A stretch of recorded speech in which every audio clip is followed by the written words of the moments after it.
Before it was a classic, it was just a memory. The first phase of the First World War was the bloodiest. 1914 was an absolute bloodbath.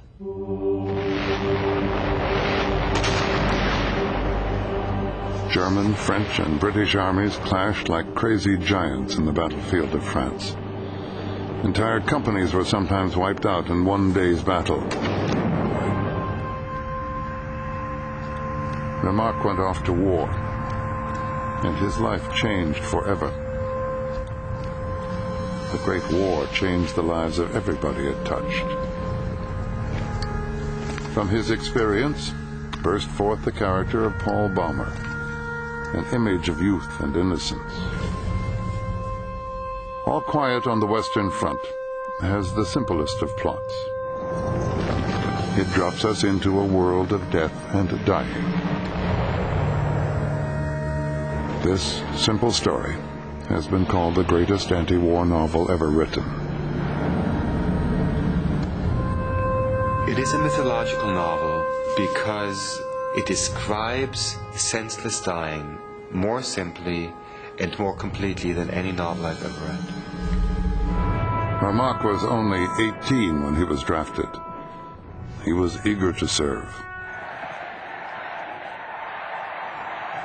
Every country began the war in a burst of patriotism, sending their sons off to fight.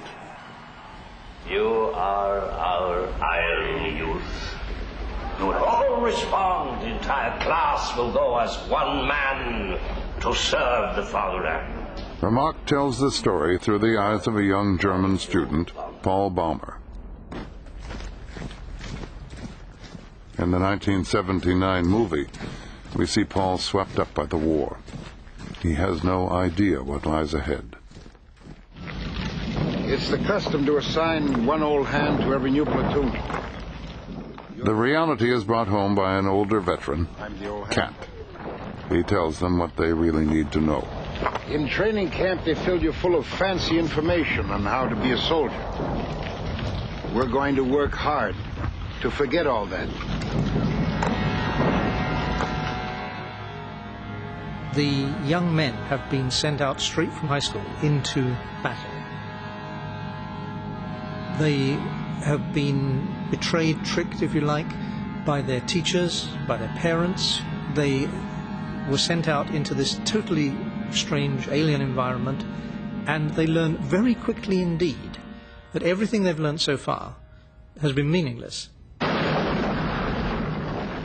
They were supposed to be the ones who would help us 18-year-olds to make the transition, who would guide us into adult life.